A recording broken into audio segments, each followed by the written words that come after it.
Hi there and hello there. Welcome to Painting Queer History, where I draw portraits of historical figures while telling you about their lives and accomplishments. This episode, we will be talking about Charlotte Cushman. Born in 1816, Charlotte Cushman was an eighth generation American with ancestors arriving on the Mayflower. Cushman was a self declared tomboy from an early age and was known as a child for her ability to mimic voices and animals. She was provided with music instruction by family friends and developed a contralto register. When she was 13, her father fell into financial ruin and soon died, leaving Charlotte Cushman responsible for her family. This would cause her to abandon her schooling. At this point, she was singing regularly in church choirs and had her first public performances where she would be introduced to Mrs. Wood and become a student of James G. Mater.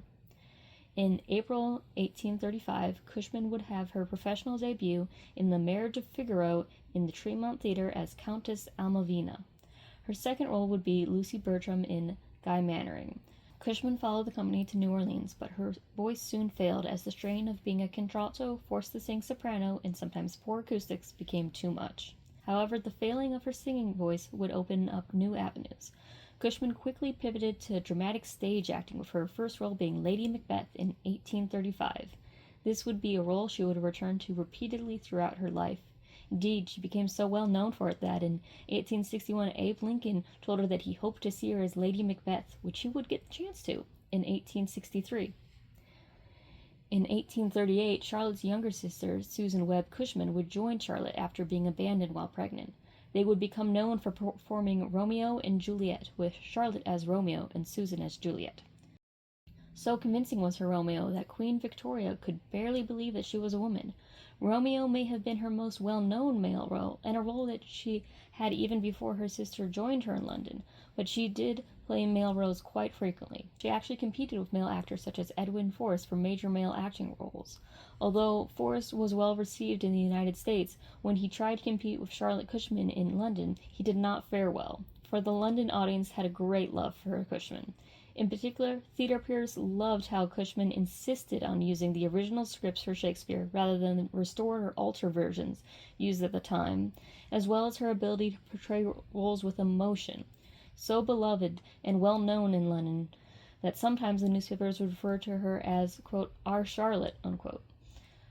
Also making her male portrayals notable was that rather than standing still and simply reciting lines, Cushman was known for jumping around the stage, moving quickly, with force and even fencing. Some argue that the vocal damage from her opera days allowed her to sound more masculine when needed. She was also aided in her portrayals by her strong jawline, being fairly tall for a woman at the time at 5'6" and having an assertive presence. The start of Charlotte Cushman's publicly known love life begins rather mildly. It should be noted that at this point in time, the general public in American and European society did not believe women to be capable of sexual desire, especially towards each other. Actresses often faced accusations of moral looseness, prostitution, or seduction of men. So being involved with women and showing no interest in men romantically actually made Charlotte Cushman appear more virtuous, as you would still be seen as celibate if you weren't having relations with men. In 1843, she became involved with Rosalie Sully, who she met through Thomas Sully, her father, the portrait painter. Rosalie was an artist in her own right, known for miniatures and landscapes. Charlotte Cushman described them as sleeping together and married in her diaries. However, in late 1844, Cushman would go on tour to England, and Sully would hear of Cushman romancing other people. Their relationship ended, and Rosalie Sully reportedly remained depressed until her death in 1847. In 1844, likely the woman Rosalie Sully was hearing rumors of was the writer Anne Hampton Brewster, whose brother prevented the relationship from developing. This relationship seemed to have ended relatively calmly, as Brewster recalled her time with Cushman positively 5 years later, describing it as a, quote, glorious beam of sunshine in my existence, unquote. In 1848, Charlotte Cushman met Matilda Hayes, a writer and actress she would soon become involved with and be publicly known as a couple in Europe for nearly 10 years. Elizabeth Barron Browning noted, quote, I understand that Cushman and Miss Hayes have made vows of celibacy and of eternal attachment to each other. They live together, dress alike. It is a female marriage, unquote. In 1849, she returned to America for acting and was able to demand better pay equal to the male actors in the shows based on her London fame.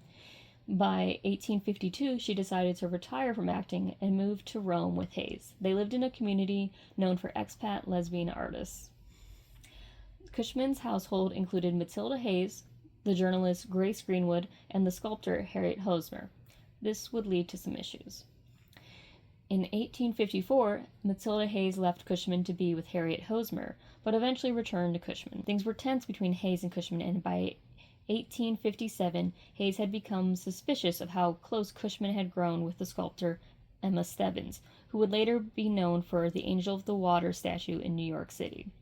The tension between Hayes and Cushman came to a head when Cushman refused to show Hayes a letter that Hayes suspected Cushman to be writing to Stebbins.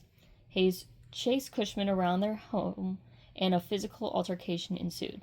Afterwards, Hayes would threaten to sue Cushman for palimony, alleging lost income from putting her own career on hold to support Cushman.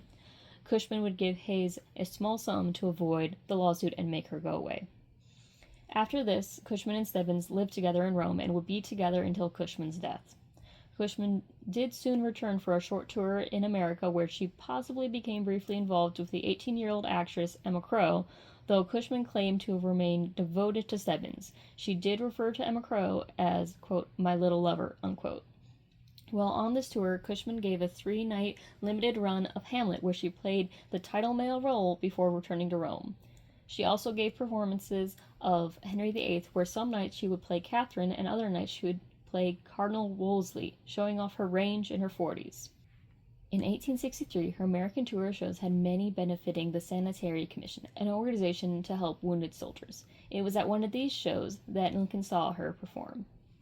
In her last years of life, she shifted from being a dramatic actress to dramatic reader as she faced health limitations after developing breast cancer in 1869. Her farewell tours were announced at least 7 different times, and her final performance would be of Lady Macbeth in 1873, returning to her first dramatic role.